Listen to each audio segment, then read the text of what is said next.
Military intelligence کی report اس کے پاس پہنچ رہی تھی۔ ایک رپورٹ میں آرنلڈ کا بھی ذکر تھا اور لکھا ہوا تھا کہ آرنلڈ نے خود کو اصلی ثابت کیا ہے اور کمپنی کے مالک نے اس کی ضمانت لی ہے۔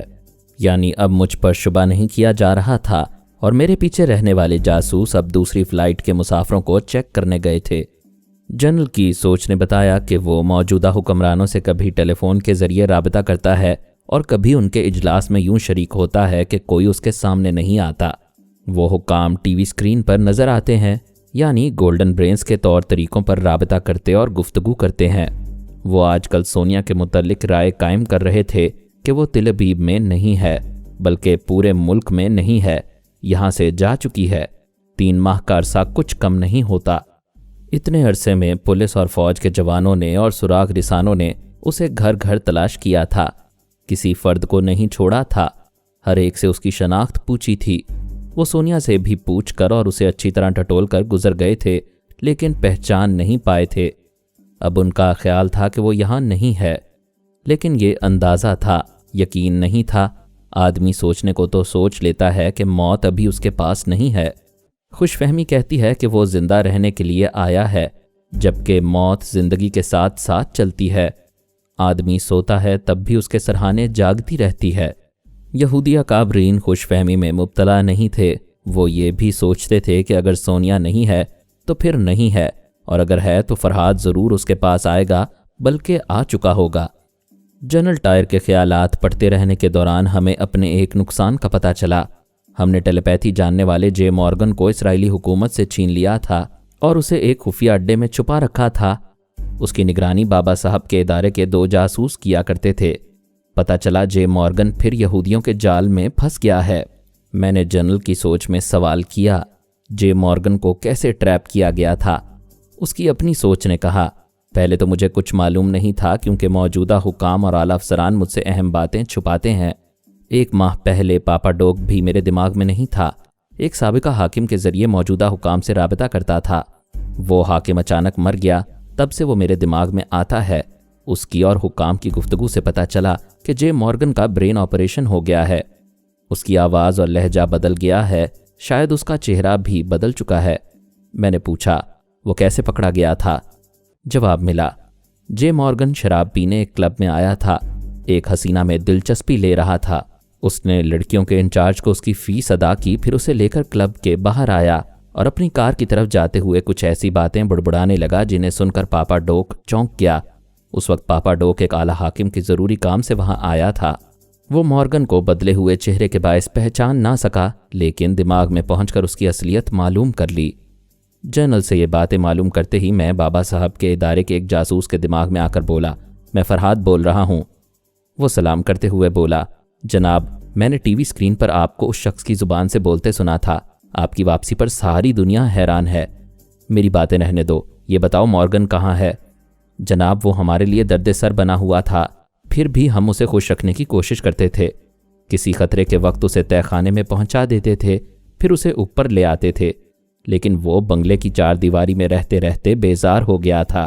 کئی بار باہر جانے کی ضد کر چکا تھا۔